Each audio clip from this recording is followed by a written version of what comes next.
नमस्कार, देश की बात में आप सभी का स्वागत है। मैं हूं आपके साथ गरिमा वाजपेयी। रुक करेंगे खबरों की ओर, उससे पहले एक नजर आज की हेडलाइंस पर डालते हैं। लालू परिवार को कोर्ट से बड़ा झटका, जमीन के बदले नौकरी के मामले में लालू परिवार समेत 41 आरोपियों पर आरोप तय। सीबीआई की विशेष अदालत ने सुनाया फैसला। दिल्ली में टीएमसी सांसदों का गृह मंत्रालय के बाहर प्रदर्शन, हिरासत में महुआ मोइत्रा और डेरेक ओब्रायन। आई पैक के ऑफिस में ईडी की रेड के विरोध में टीएमसी नेता। दिल्ली विधानसभा में जबरदस्त हंगामा, आप विधायक संजीव झा को मार्शल आउट किया गया। आतिशिमालन के गुरु तेग बहादुर पर दिए गए बयान पर भड़की बीजेपी। लखनऊ में अशोक लेलैंड के ईवी प्लांट का उद्घाटन, रक्षा मंत्री राजनाथ सिंह बोले यूपी की रेटिंग अब एक्सीलेंट। सीएम योगी व रक्षा मंत्री ने ई बस में किया सफर। दिल्ली के साकेत कोर्ट में कोर्ट कर्मी की आत्महत्या, सुसाइड नोट में काम के दबाव को बताया कारण। दिल्ली साकेत कोर्ट की बिल्डिंग से कूद कर दी जान। उत्तर भारत में कड़ाके की ठंड का प्रकोप जारी, कश्मीर से कानपुर तक ठंड ने मचाया कोहराम, शीतलहर से कांपा समूचा उत्तर भारत। आप देख रहे हैं के न्यूज, खबरों का सारथी।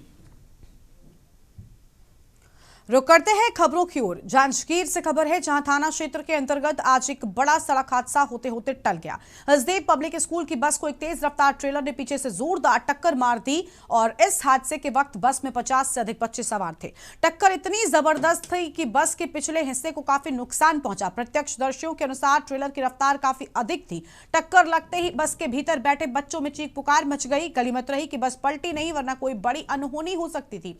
हादसे में कुछ बच्चों को मामूली चोटें आई हैं, जिन्हें प्राथमिक उपचार के बाद घर भेज दिया गया है। सभी बच्चे सुरक्षित बताए जाते हैं। हादसे की खबर फैलते ही मौके पर लोगों की भारी भीड़ जमा हो गई। अपने बच्चों की सलामती की खबर सुनकर अभिभावक बदहवास घटना स्थल पर पहुंचे। स्कूल प्रबंधन भी सूचना मिलते ही मौके पर पहुंचा। बच्चों को दूसरी गाड़ियों से सुरक्षित उनके घर पहुंचाया गया।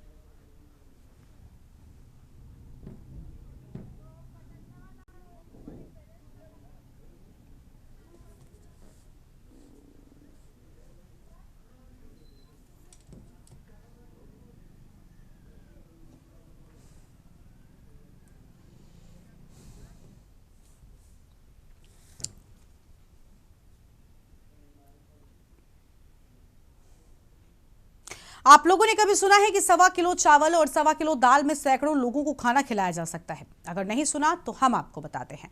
अंबिकापुर की आश्चर्यचकित करने वाली घटना। यहां वेस्ट बंगाल से आए बाबा ने पहले साधना की, उसके बाद उन्होंने गुप्त रूप से भोजन के रूप में खिचड़ी बनाया, जैसे वहां सैकड़ों लोगों ने खाया। उसके बाद उनकी चर्चा काफी होने लगी।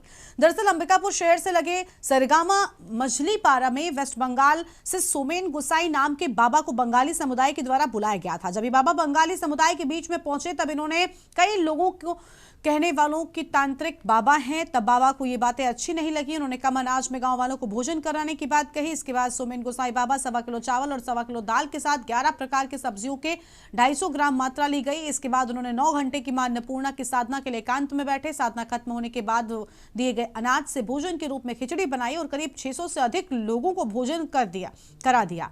पहले लोगों को भरोसा नहीं हो रहा था, लेकिन जैसे जैसे लोग आते गए, भोजन करते गए, उनकी चमत्कार के बारे में पता चला।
আমি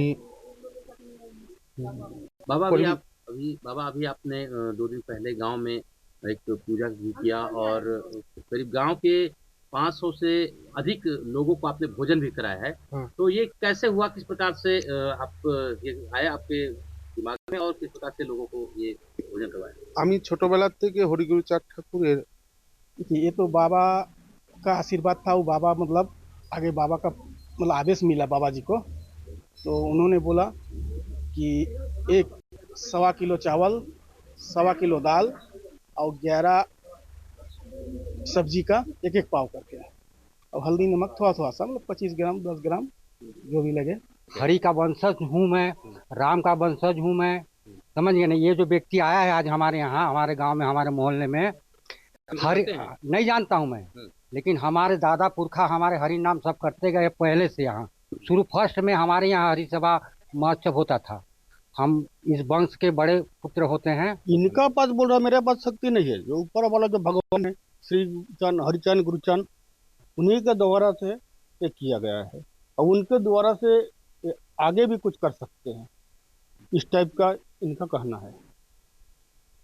तो आखिर ये कैसे यहाँ पूजा, क्या क्या पूजा किए हैं? इनको कोई बताया गया था इनको कि वो तो तांत्रिक है। बाबा जब आए हैं कुछ सारे लोग, हम ही लोग से भी तांत्रिक बोला, तो बाबा को मन में दुख हुआ, क्रोध हुआ। बाबा मन में सोचा मैं तांत्रिक हूँ कि क्या है, ये जो मेरे शांति माता है ये तो अन्नपूर्णा लक्ष्मी का अवतार है। तो बाबा उसी का ही साधना किया कि आज मैं तांत्रिक बना, आज हरि भक्त होके माँ अन्नपूर्णा, माँ लक्ष्मी, शांति मैया आप कुछ कीजिए, मेरा ये तांत्रिक बदनाम को हटाइए।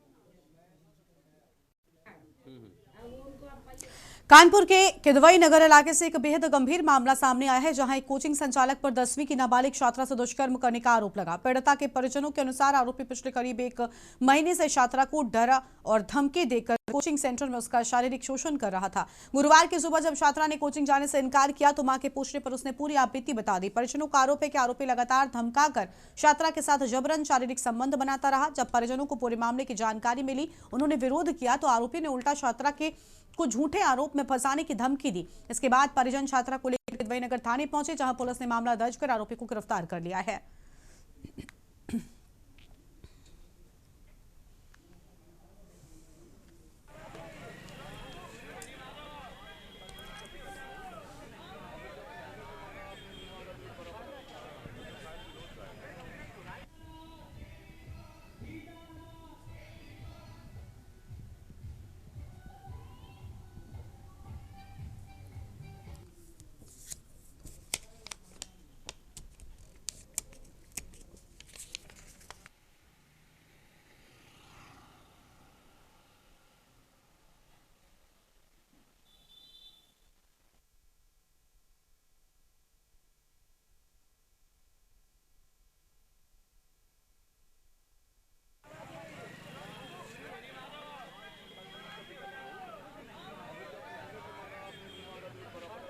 मामला ये हुआ भैया, मेरी लड़की स्कूल भी पढ़ती थी, स्कूल के टीचर थे और कोचिंग भी पढ़ाते थे। इसलिए मैं जब हेड सर वहाँ थे तो हमने इसकी 8 से की टीसी लेने गए तो उन्होंने नहीं दिया। हेड सर ने कह दिया था कि ये कोचिंग पढ़ाएंगे, मेरे स्कूल में बच्ची पढ़ेगी, पढ़ने में अच्छी, हम इसको वहीं पे पढ़ाएंगे, हम कहीं नहीं जाने देंगे। हमने कहा ठीक है। हमने भरोसा करके इनके ऊपर कोचिंग पढ़ा, लेकिन इन्होंने मेरे लड़की के साथ गलत काम किया, हाथ पैर मुंह बांध करके किया सब। इसको जबरदस्ती और धमकी भी दे रहे थे, हम सबको मरवा डालेंगे, या करेंगे वह करेंगे। इसमें जो कंप्लेंट प्राप्त हुई है उसमें उन्होंने कोचिंग संचालक पे आरोप लगाया है। लड़की माइनर है और कोचिंग संचालक पे लगा है कि कई दिनों से सेक्सुअली उसको एक्सप्लॉइट कर रहा था, और वो लड़की ने जब डरी सहमी रहती थी, जब अपने पेरेंट्स से कन्फाइड किया कि तब उन्होंने आके थाने पे कंप्लेंट दी और उसको संचालक को गिरफ्तार कर लिया गया और अग्रिम विधिक कार्रवाई कराई जा रही है। शुक्रवार को कानपुर के ऐतिहासिक कोतवाली में स्कूली छात्र छात्राओं का शैक्षिक भ्रमण कराया गया और इस मौके पर छात्राओं और छात्रों को पुलिस की कार्यप्रणाली से रूबरू कराने के साथ साथ सुरक्षा से जुड़े महत्वपूर्ण विषयों की जानकारी दी गई। भ्रमण के दौरान कानपुर पुलिस कमिश्नर रघुवीर लाल ने छात्र छात्राओं को साइबर सुरक्षा, आधुनिक पुलिसिंग, महिला हेल्प डेस्क की भूमिका और पुलिस की दैनिक कार्यशैली के बारे में विस्तार से बताया। उन्होंने छात्रों को साइबर अपराधों से बचाव के उपाय समझाए और सुरक्षित इंटरनेट उपयोग पर विशेष जोर दिया। कार्यक्रम के दौरान पुलिस कमिश्नर ने छात्र छात्राओं से संवाद भी किया और उनके सवालों के उत्तर दिए। इस संवाद में छात्रों ने पुलिस सेवा, कानून व्यवस्था और भविष्य में पुलिस की भूमिका को लेकर अपनी जिज्ञासाएं साझा की हैं। इस मौके पर कानपुर कमिश्नरेट पुलिस के कई वरिष्ठ अधिकारी भी मौजूद रहे।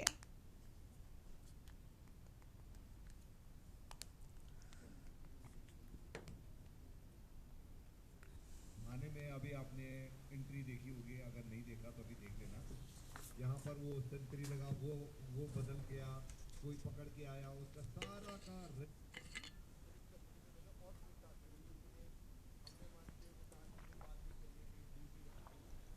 इसमें आपको नाम रिवील करने की जरूरत नहीं है। आपको जो समस्या है वो बताइए, कहाँ पे समस्या कार्रवाई होगी सीधे सीधे, ठीक है। तो ये 1090 नंबर बिल्कुल याद रखिएगा। एक नंबर 10 जानकारी है आप लोगों को? हाँ हाँ, साइबर क्राइम में कौन सी क्राइम आती है? आंसू गैस के बारे में सुना होगा, आंसू गैस वही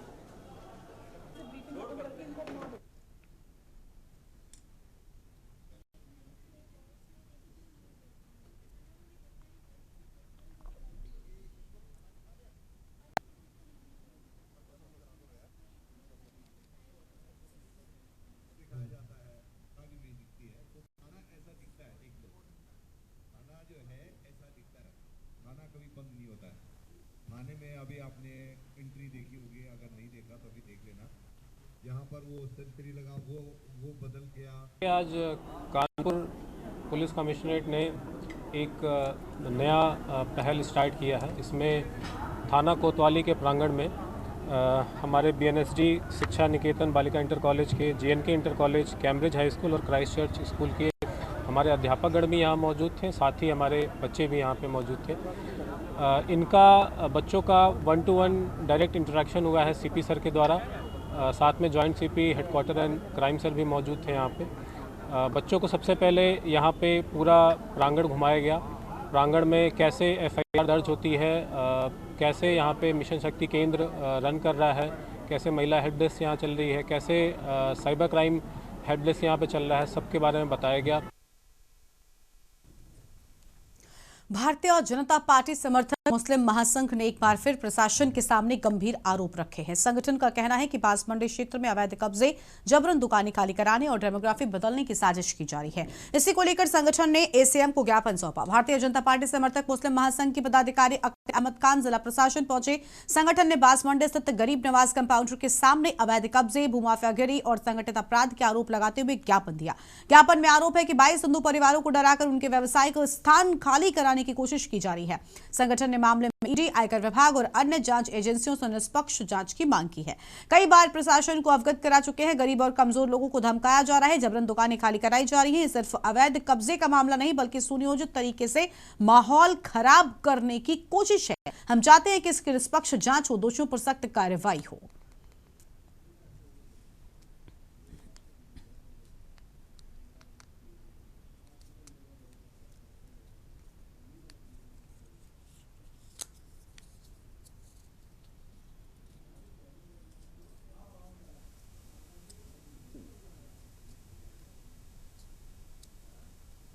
मैं समाज सेवी अकील अहमद खान भारतीय जनता पार्टी से हूँ। और आज जो है बांसमंडी में हमारे 22 हिंदू परिवार जो है, हिंदू भाई लोग जो हैं वो लोग रहते हैं। उनको कुछ भूमाफिया गुंडे जो हैं आए दिन आके परेशान किया करते हैं और जान से मारने की धमकी देते हैं। कहते हैं ऐसा यहाँ से जाओ वरना तुमको निपटा दिया जाएगा। तो ये लोग बहुत दिन से काफ़ी दिन से डरे हुए थे। तो इन्होंने एक शिकायत पत्र दिया और हमको बुलाया मौके पे। तो मौके पे पूछा जब मैंने देखा कि वाकई में ये लोग कैसे ज़िंदगी गुजार रहे हैं यहाँ पर। माननीय मुख्यमंत्री जी को एक ज्ञापन दिया गया है। इन लोगों द्वारा बताया जा रहा है कि हमारी ज़मीनों पे कुछ लोगों के द्वारा कब्जा करने का प्रयास किया जा रहा है और इसको जो ज्ञापन दिया जा रहा है इसको माननीय मुख्यमंत्री जी के यहाँ हम लोग उचित माध्यम से भिजवा देंगे और प्रशासनिक स्तर पर भी जो कार्रवाइयाँ होंगी वो लीगल तरीके से की जाएंगी। मामला ये है कि घर वहाँ पे 20-25 आदमी रहते हैं बांस मंडी में। तो आए दिन कुछ न कुछ लबेड़ होती रहती है। क्यों, किस बात? अब कि ये हिंदू लोग हैं यहाँ से भगाओ, यही अब्दुल्ला हैं, असद हैं, यही सब हैं कि यहाँ से हिंदू लोग को तुम कारीगर रखे हो, यहाँ से भगाओ। सोनभद्र जनपद के दौरे पर आए प्रदेश के राज्य मंत्री और प्रभारी रविंद्र जायसवाल ने आज सपा के राष्ट्रीय अध्यक्ष अखिलेश यादव पर तीखा हमला बोला। रॉबर्ट्सगंज स्थित सर्किट हाउस में आयोजित प्रेस वार्ता के दौरान उन्होंने अखिलेश यादव को नमूना करार दिया। इस दौरान मंत्री ने सरकार की नई और महत्वाकांक्षी जीरामजी योजना की खूबियां गिनाते हुए इसे ग्रामीण विकास का नया मॉडल बताया। प्रभारी मंत्री ने प्रेस वार्ता में बताया कि जीरामजी योजना केवल रोजगार नहीं बल्कि ग्रामीण परिवारों के लिए आजीविका की पक्की गारंटी है।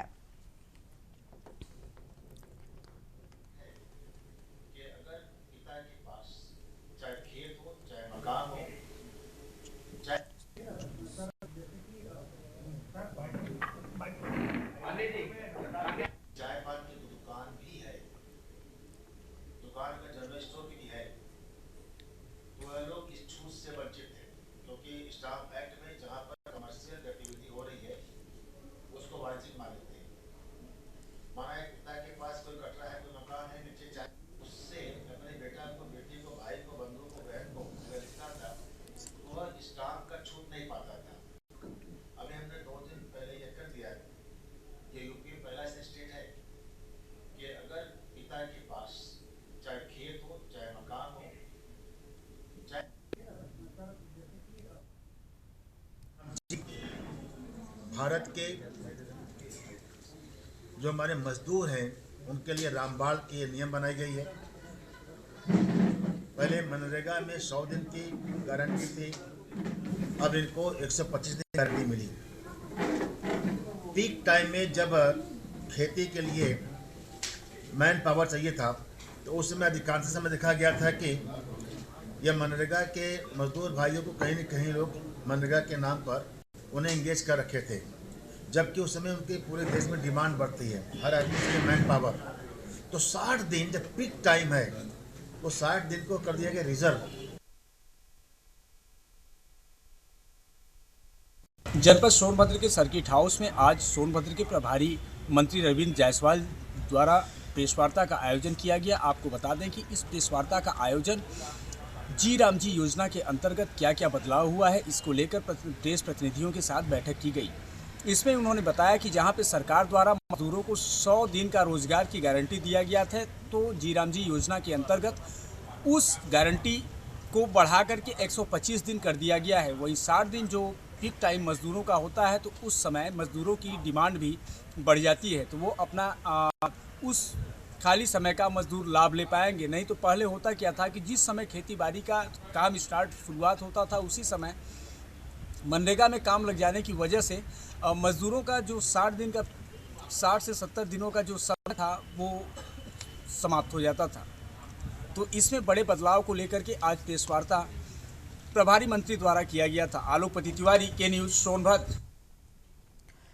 डॉक्टर राजेश्वर सिंह ने कहा कि लगातार सरोजनी नगर विकास की डोर पर है। आज बड़ा ही गर्व का विषय है, सरोजनी नगर बने अशोक लेलैंड प्लांट का शुभारंभ होने जा रहा है, जिससे युवाओं में काफी उत्साह भी है और रोजगार के नए नए रास्ते खुलेंगे। इससे पहले ब्रह्म मुहूर्त सरोजनी नगर में बना था और आज इस प्लांट के उद्घाटन से सरोजनी नगर विकास की डोर में जरूरी है और कहा कि विकास सरोजनी नगर में होगा, युवाओं को रोजगार के नए मौके भी मिलेंगे। आप में अभूतपूर्व है, अद्भुत है और इतनी बड़ी इंडस्ट्री 2 वर्ष के रिकॉर्ड टाइम में बन के खड़ी हो गई और मैन्युफैक्चरिंग हो रही, योगी आदित्यनाथ जी की नीतियों का परिणाम है। और यहाँ पे 2500 बसेस प्रतिवर्ष बनेंगी, ईवी बसेस। 1000 करोड़ से ज़्यादा का निवेश हुआ है, 1000 से ज़्यादा लोगों को रोजगार मिला है। अपने आप में अद्भुत है, अद्वितीय है। लगातार सरोजनी नगर विकास की दौर पर है आपका? नहीं, बहुत अच्छा हो रहा है। यहाँ डिफेंस कॉरिडोर भी आ गया है, ब्रह्मोस मिसाइल्स भी बन रही हैं। सबसे बड़ी आवासीय योजना अनंत नगर योजना सरोजनी नगर में आकार ले रही है। एरो सिटी 10,000 करोड़ की सरोजनी नगर में बन रही है। ये हमारी artificial intelligence city Sarojini Nagar में स्थापित हो रही है। लगातार नए प्रोजेक्ट्स आ रहे हैं और सरोजनी नगर नई ऊंचाइयों को छू रहा है। युवाओं के लिए क्या कहें? युवाओं को अवसर मिलते जा रहे हैं। मेरा युवाओं से यही अनुरोध है, डिजिटली अपने आप को दक्ष करें और पढ़ाई में मन लगाएं। रोजगार के उनके लिए इस समय असीमित संभावनाएं हैं। जितना अपने आप को दक्ष करेंगे डिजिटल एजुकेशन में, उतने ज़्यादा रोजगार उनको ढूंढते हुए उनके घर तक आएंगे। हमारे साथ राजेश्वर सिंह थे, उन्होंने बताया कि जिस तरह से ये सरोजनी नगर विकास की दौर पर पहले ब्रह्मोस, आज अशोका लीलैंड का या पहला प्लांट जो उत्तर प्रदेश में बना है, इसका शुभारंभ होना है। इसमें लगभग 250 बसें जो बनेंगी वह उत्तर प्रदेश और भारत के अन्य शहरों में भी जाएंगी। थाना राया क्षेत्र के अंतर्गत हाथरस रोड स्थित अंबेडकर पार्क में बीती रात अराजक तत्वों द्वारा बाबा साहब डॉक्टर भीमराव अंबेडकर की प्रतिमा क्षतिग्रस्त करने का मामला सामने आया है। शुक्रवार की सुबह घटना की जानकारी मिलते ही स्थानीय लोगों में भारी आक्रोश फैल गया और बड़ी संख्या में भीड़ एकत्रित हो गई। स्थानीय निवासियों के अनुसार ये प्रतिमा साल 1970 से यहाँ स्थापित थी और लोगों की आस्था का केंद्र है। बताया जा रहा है कि शुक्रवार की रात अज्ञात शरारती तत्वों ने प्रतिमा को खंडित कर दिया। सुबह जब लोग पार्क में पहुंचे तो प्रतिमा की स्थिति देखकर भड़क उठे।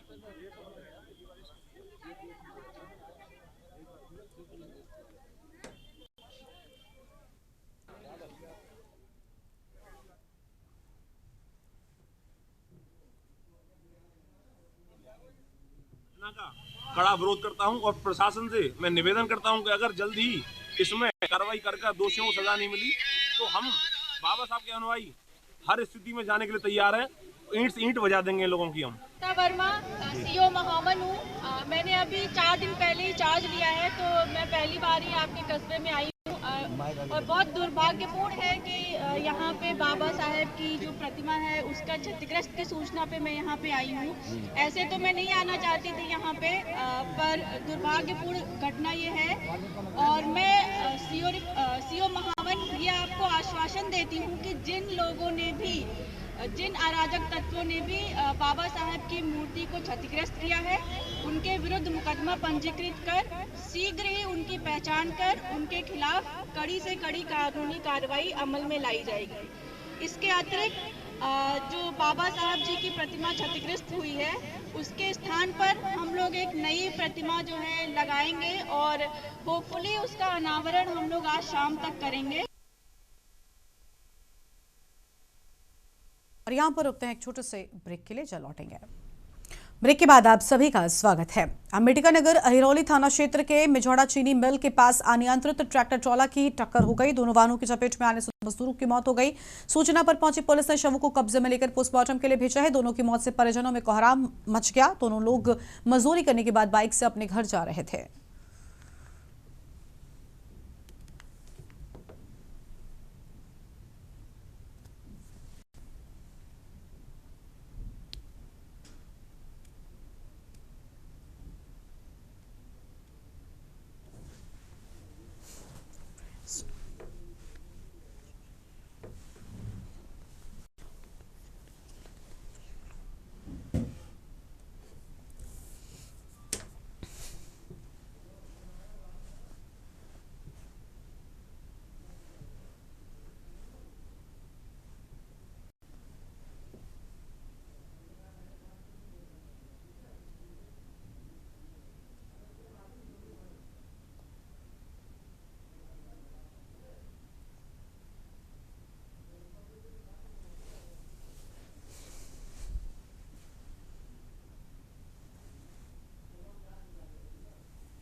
देहरादून में एसएसपी देहरादून के निर्देशन में दून पुलिस ने बड़ी कार्रवाई करते हुए जम्मू कश्मीर के अंतर्राज्यीय नकबजन गिरोह का पर्दाफाश किया। कोतवाली नगर क्षेत्र में हुई चोरी की घटना का खुलासा करते हुए पुलिस ने गैंगस्टर सहित 2 अभियुक्तों को गिरफ्तार कर उनके कब्जे से 18 लाख रुपए मूल्य की चोरी की गई ज्वेलरी और औजार बरामद किए। पुलिस के अनुसार अभियुक्त कारपेंटर का काम करते थे और काम के बहाने अलग अलग राज्यों में घूमकर बंद घरों की रेकी कर चोरी की घटनाओं को अंजाम देते थे।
देहरादून के हाथीबटकला स्थित सर्वे ऑफ इंडिया ऑडिटोरियम में राज्य आपदा प्रबंधन प्राधिकरण के द्वारा शीतलहर को लेकर कार्यशाला का आयोजन किया गया। मुख्यमंत्री पुष्कर सिंह धामी सहित मुख्य सचिव आनंद वर्धन और राज्य आपदा प्रबंधन विभाग के प्रमुख सचिव विनोद कुमार सुमन भी उपस्थित रहे। तो वहीं मुख्यमंत्री ने बताया कि उत्तराखंड आपदा की दृष्टि से संवेदनशील राज्य है, जहां हर मौसम अलग चुनौतियां लेकर आता है। शीतकाल में हिमस्खलन, सड़क बंद होने, स्वास्थ्य सेवाओं और बिजली व्यवस्था से जुड़ी समस्याओं को देखते हुए सभी विभागों के बीच समन्वय बेहद जरूरी है। उन्होंने बताया कि पूर्व में बरसात के दौरान विभागों के समन्वित प्रयासों से आपदा के प्रभाव को काफी हद तक कम किया गया है।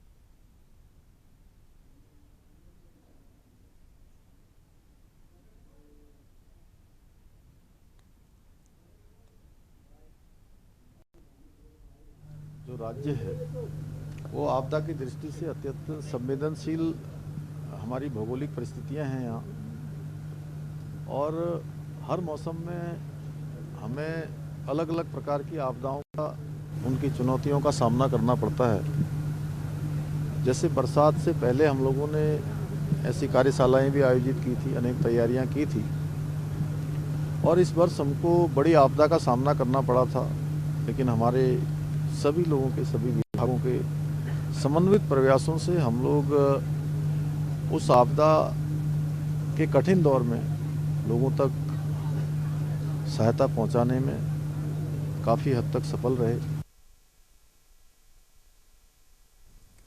हरिद्वार में चल रही पुलिस पूछताछ के दौरान उर्मिला सनावर को लेकर उनके वकील का बड़ा बयान सामने आया। उर्मिला के अधिवक्ता अंकुश कुमार ने पूछताछ के बाद मीडिया से बातचीत में कहा कि उर्मिला सनावर पुलिस जांच में पूरा सहयोग कर रही हैं, किसी भी तरह से जांच से भागने का प्रयास नहीं किया जा रहा। वकील ने साफ किया कि उर्मिला के खिलाफ जारी नॉन बेलेबल वारंट को रिकॉल करने की प्रक्रिया भी जल्द शुरू की जाएगी। उन्होंने ये भी कहा कि पुलिस की ओर से पूछताछ शांतिपूर्ण और सकारात्मक माहौल में किया जा रहा है, जिसमें उर्मिला सभी सवालों के जवाब भी दे रही हैं।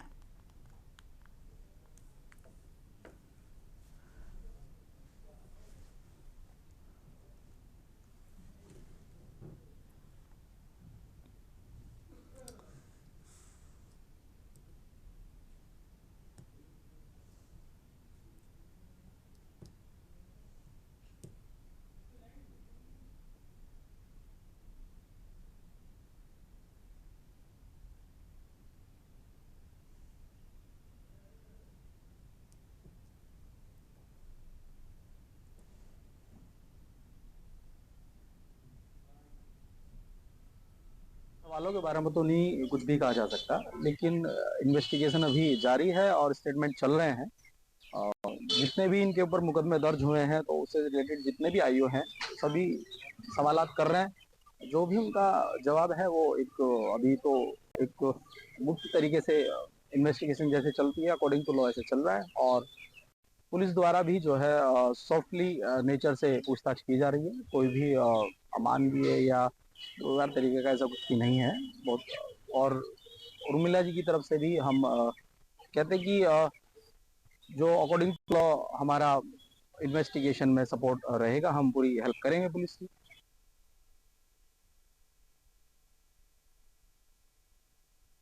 खबर है देहरादून से, जहां पर अंकिता भंडारी हत्याकांड में सीबीआई जांच की मांग को लेकर यूकेडी ने केंद्रीय महामंत्री किरण रावत के नेतृत्व में बंजारावाला स्थित दुर्गा माता मंदिर के पास सरकार का पुतला दहन किया। कार्यकर्ताओं को संबोधित करते हुए किरण रावत ने कहा कि मामला उत्तराखंड की अंतरात्मा को झकझोरने वाला है। सालों बाद भी पीड़िता को न्याय न मिलना कानून व्यवस्था पर गंभीर सवाल खड़े करता है। भाजपा पदाधिकारी पर लगे आरोप सही साबित होने पर कड़ी कार्रवाई की मांग की। सीबीआई जांच न होने पर पूरे प्रदेश में आंदोलन की चेतावनी भी दी गई है।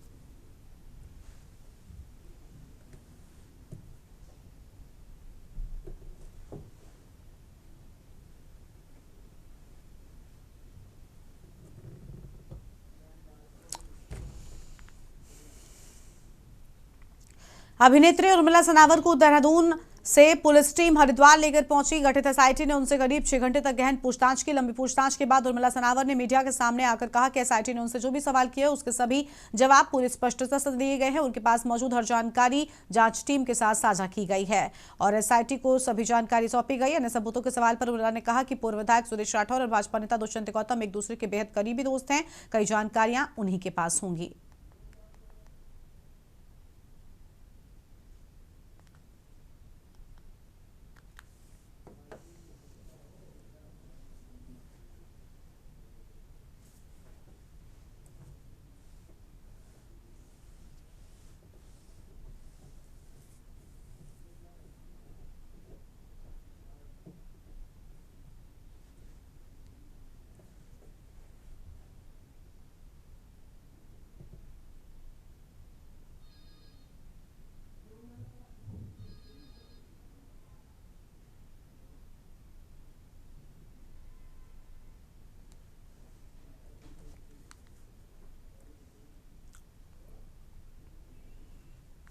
खबर देहरादून से है। अंकिता भंडारी हत्याकांड को लेकर विभिन्न संगठनों के द्वारा आगामी 11 तारीख को प्रस्तावित उत्तराखंड बंद पर भारतीय जनता पार्टी ने अपनी प्रतिक्रिया दी है। भाजपा के प्रदेश प्रवक्ता मथुरा जोशी ने आंदोलनकारी संगठनों और राजनीतिक दलों से संयम बरतने की अपील की। कहा कि मुख्यमंत्री धामी पहले ही स्पष्ट कर चुके हैं कि सरकार इस संवेदनशील मामले की हर स्तर पर जांच कराने के लिए पूरी तरीके से तैयार है और आपको बता दें कि उन्होंने कहा कि जल्द ही इसके सकारात्मक परिणाम सामने आएंगे। दोहराए कि अगर अंकिता के माता पिता सीबीआई जांच की मांग करते हैं तो सरकार उस पर गंभीरता से विचार करने के लिए प्रतिबद्ध है।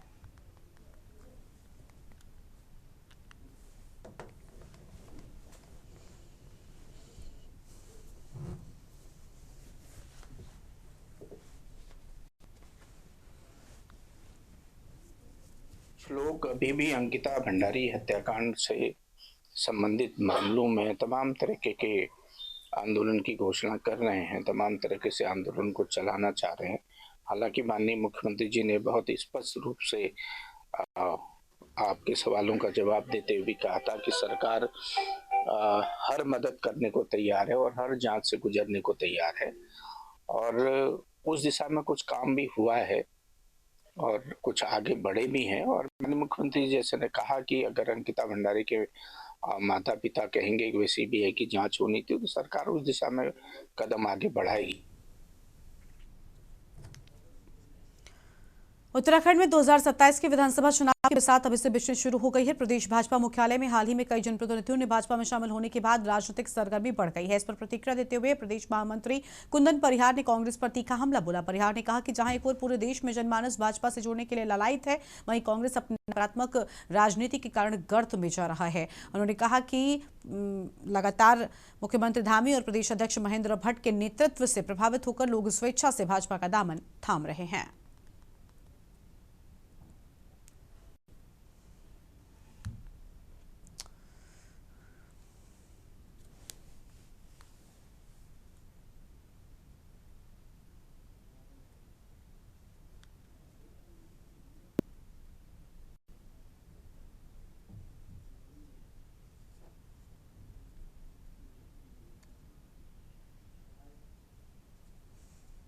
प्रधानमंत्री आदरणीय श्री नरेंद्र मोदी जी के नेतृत्व में आज देश भर में भारतीय जनता पार्टी से जुड़ने के लिए एक जनमानस लगातार प्रयास कर रहा है और उनके मार्गदर्शन में उत्तराखंड में भी अपने प्रदेश के यशस्वी मुख्यमंत्री श्री पुष्कर सिंह धामी जी के मार्गदर्शन तथा हमारे प्रदेश अध्यक्ष माननीय महेंद्र भट्ट जी के नेतृत्व में कल एक बड़ी संख्या में यहाँ पर लोगों ने हमारी सदस्यता को ग्रहण की है। क्योंकि हम सब लोग जानते हैं कि उत्तराखंड में जहां हमारी सरकार चौमुखी विकास कर रही है, वहीं कई जनप्रतिनिधि जो निर्वाचित हुए हैं वो काफी समय से ये प्रयास कर रहे थे कि भारतीय जनता पार्टी उनको ज्वाइन कराई जाए। खबर है देहरादून से, जहां पर उत्तराखंड में एक महत्वपूर्ण न्यायिक फैसले के बाद सत्तारूढ़ भाजपा ने विपक्षी दलों विशेषकर कांग्रेस पर तीखा हमला बोला। भाजपा प्रदेश अध्यक्ष महेंद्र भट्ट ने कोर्ट के निर्णय का स्वागत करते हुए कहा कि न्यायालय के द्वारा याचिका स्वीकार किए जाने और राहत मिलने से ये साबित हो गया है कि प्रदेश के वातावरण को बिना किसी ठोस तथ्यों के जानबूझकर खराब करने की कोशिश की गई थी। महेंद्र भट्ट ने कहा कि विपक्ष के द्वारा बार बार मुद्दों को उछालना एक सोची समझी साजिश का हिस्सा था। उन्होंने कोर्ट के उस तर्क का हवाला दिया जिसमें स्पष्ट किया गया कि किसी की मानहानि करने का किसी को कोई नैतिक अधिकार नहीं है।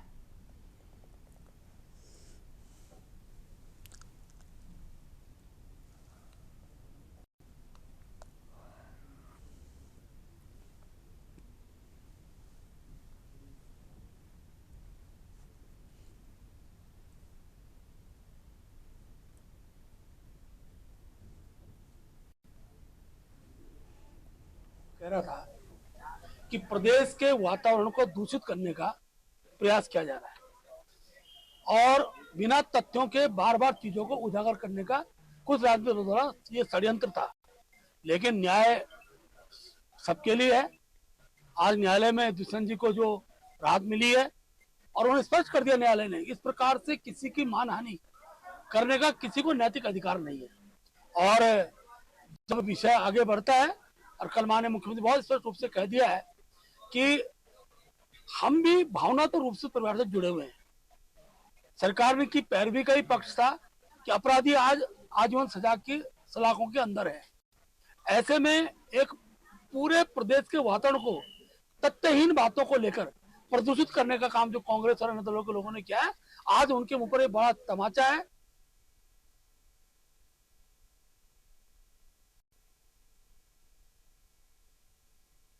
अंकिता को न्याय दिलाने का मामला लगातार तूल पकड़ता जा रहा है। विभिन्न सामाजिक व राजनीतिक संगठनों के द्वारा अंकिता भंडारी को न्याय दिलाने की लगातार गुहार लगाई जा रही है। पौड़ी जनपद के सतपुली नगर में रिपब्लिकन पार्टी ऑफ इंडिया के जिलाध्यक्ष सोनू कुमार ने मीडिया से बातचीत में सरकार से मांग की कि शीघ्र ही अंकिता हत्याकांड की सीबीआई जांच करें। उन्हें साफ शब्दों में चेताया कि अगर सरकार सीबीआई जांच नहीं कराती है तो जल्द ही आंदोलन किया जाएगा।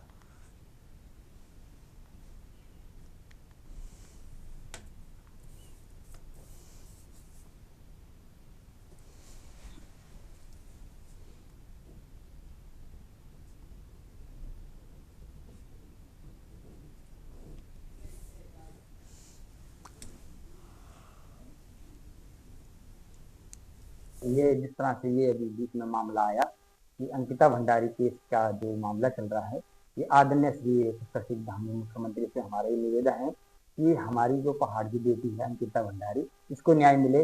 और जो अभी इस बीच में ये सपोर्ट की बात है कि सीबीआई जांच हो, और सीबीआई जांच में एक बेटी के साथ हमें पता है कि ये हमारी जो सरकार है, ये सरकार हमारी बेटी के साथ खड़ी होगी।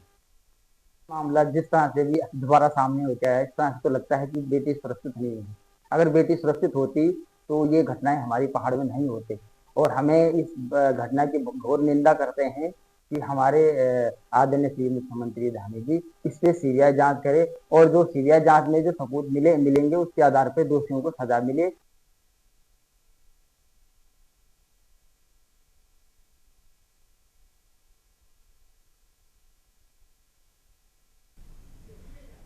रमीज मलक की गिरफ्तारी को लेकर जोरदार हंगामा लखनऊ में देखने को मिला और आरोपी डॉक्टर को लेकर वीसी ऑफिस में भी हंगामा। बीजेपी नेता अभिजीत मिश्रा की अगुवाई में हंगामा। महिला आयोग के उपाध्यक्ष अपर्णा यादव इस दौरान मौजूद रही। बड़ी जानकारी आपको हम बता रहे हैं लखनऊ से बड़ी खबर।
बीजेपी नेता अभिजीत मिश्रा की अगुवाई में कार्रवाई किए जाने की बात सामने आई है। अंबिकापुर से खबर है, सरगोजा के बतौली में जीएसटी टीम का छापा। राहुल मित्तल नामक फर्म में जीएसटी की टीम कर रही जांच। राहुल वर्कशॉप में सेंट्रल जीएसटी की कार्यवाही जारी। दस्तावेजों एवं लेन देन की कर रही थी गहन जांच। करोड़ों की हेराफेरी होने की जताई जा रही आशंका है। हम जानकारी आपको हम बता रहे हैं।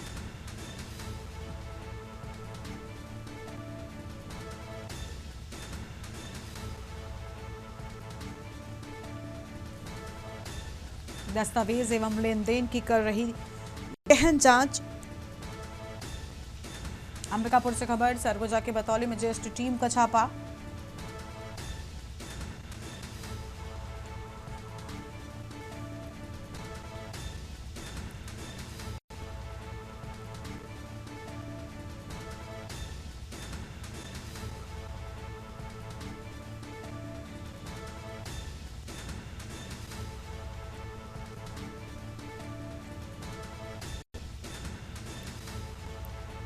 राहुल मित्तल नामक फर्म में जीएसटी की टीम कर रही जांच। बड़ी जानकारी आपको हम बता रहे हैं। राहुल वर्कशॉप में सेंट्रल जीएसटी की कार्रवाई जारी।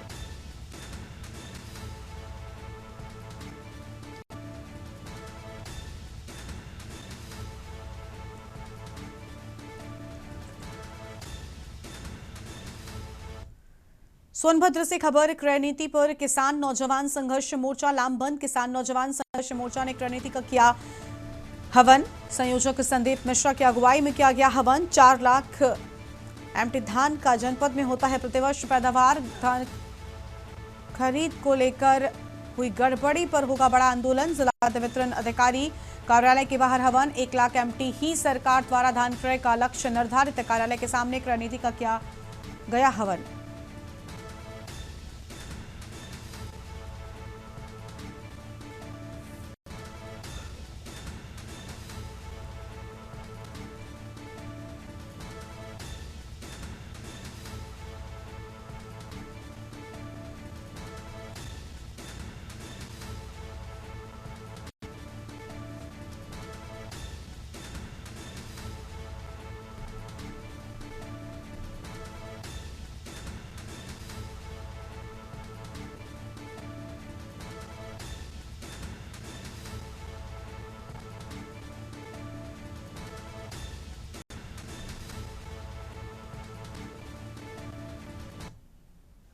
प्रदेश सरकार पूरी तरह से किसानों के प्रति संवेदनहीन है और आज धान खरीद में आप लोग देख सकते हैं कि कहीं भी किसी भी क्रय केंद्र पर आप चले जाइए, हर जगह आपको ट्रैक्टरों पर धान लाद करके किसान इस ठिठुरती ठंडी में क्रय केंद्रों पर बिता रहा है। और ये सरकारी अमला पूरा केवल क्रय नीति का हवाला दे रहा है। इसीलिए आज किसान नौजवान संघर्ष मोर्चा ने इस क्रय नीति को विपणन कार्यालय पे फूकने का काम किया है और आने वाले समय में हम किसान हितों के लिए सदैव किसान संघर्ष मोर्चा के कार्यकर्ता अनवरत संघर्षरत रहेंगे।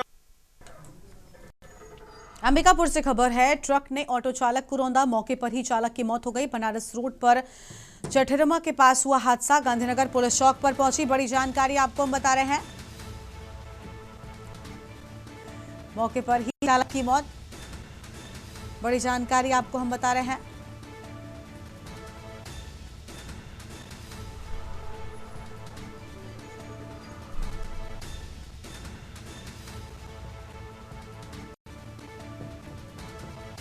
अंबिकापुर से खबर, ट्रक ने ऑटो चालक को रौंदा।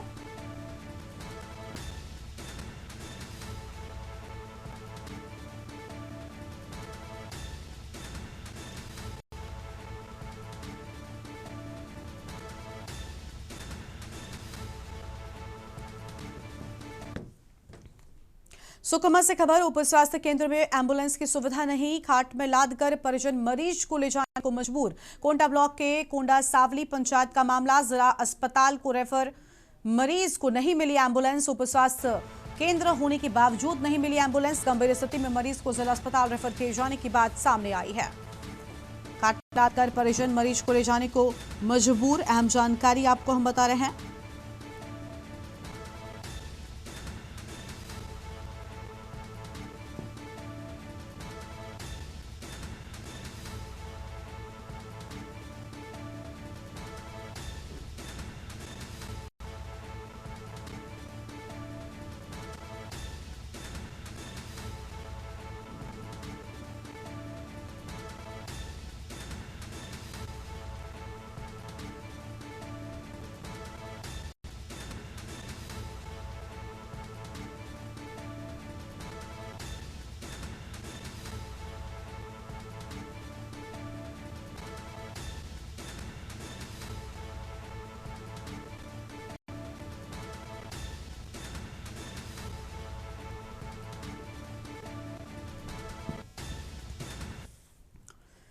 सोनभद्र से खबर, पशु तस्करी पर पुलिस की बड़ी कार्रवाई। रात में नाकाबंदी के दौरान 2 पशु तस्कर गिरफ्तार किए गए। पिकअप से अवैध रूप से ले जाए जा रहे थे गौवंश। पिकअप वाहन से 2 गाय और 1 बछिया बरामद। पशुओं के मुंह क्रूरतापूर्वक बंधे मिले। पकड़े गए तस्कर प्रयागराज जनपद के रहने वाले। अभियुक्तों के खिलाफ गोवध निवारण अधिनियम में केस।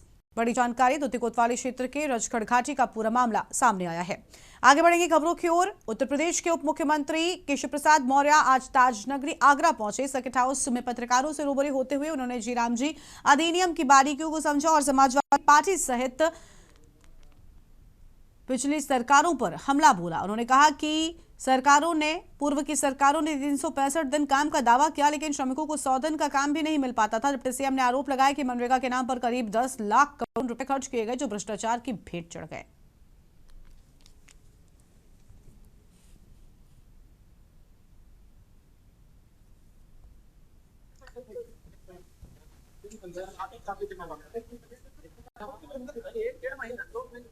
दो महीना बाद आया। हाँ, 2 महीने तो डेढ़ महीना तो यार खींचो।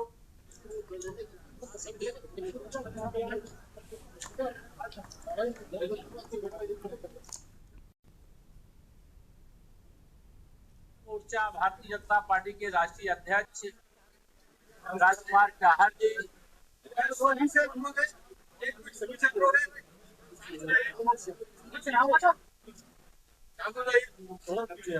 हमारे पार्टी के सभी अन्य जनप्रतिनिधि सब लोग आप पीछे हो जाते हो। सब लोग आज मैं आप सबसे देश के अंदर भ्रष्टाचार का भस्मासुर बन चुका मनरेगा, जिसको बनाया गया था विशेष तौर से इस देश की श्रम शक्ति को रोजगार उपलब्ध कराने के लिए, गांव का विकास करने के लिए, गरीबों का उत्थान करने के लिए, लेकिन वह केवल भ्रष्टाचार का पर्याय बन गया था। खबर है विकासनगर से। कांग्रेस के वरिष्ठ नेता और पूर्व कैबिनेट मंत्री नवप्रभात ने भाजपा सरकार पर चहेतों को लाभ पहुंचाने का आरोप लगाया। विकासनगर में पत्रकारों से बातचीत में उन्होंने डाकपत्तर परियोजना क्षेत्र के निजीकरण, क्रशर प्लांट, रोजगार और औद्योगिक इकाइयों को लेकर सरकार की नीतियों पर सवाल उठाए। नवप्रभात ने झारखंड में स्थापित थर्मल पावर प्लांट को लेकर भी विवादित बयान देते हुए कहा कि एक व्यक्ति विशेष को लाभ पहुंचाने के लिए नीतियों में बदलाव को टैक्स में छूट दी गई और बांग्लादेश के लिए पावर प्लांट लगाया गया।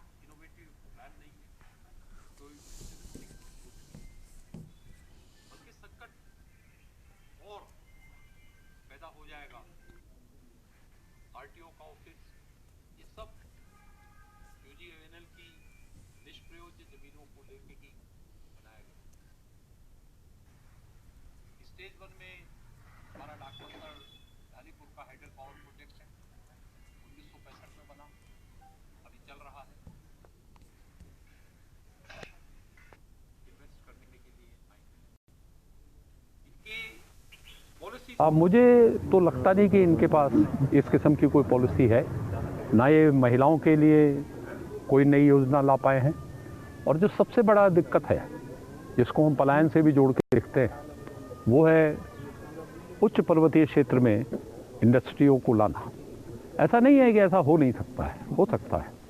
खासतौर से आईटी से जुड़ी हुई जितनी चीज़ें हैं, उनका प्रोडक्शन भी हो सकता है, उनकी ट्रेनिंग भी हो सकती है। कॉल सेंटर अगर देहरादून में चल सकता है तो थोड़े से सुविधा प्रदान कर देने के बाद वो चमोली में भी चलाया जा सकता है। इस बुलेटिन में इतना ही। तमाम बड़ी खबरों के लिए आप देखते रहिए के न्यूज़ इंडिया। नमस्कार।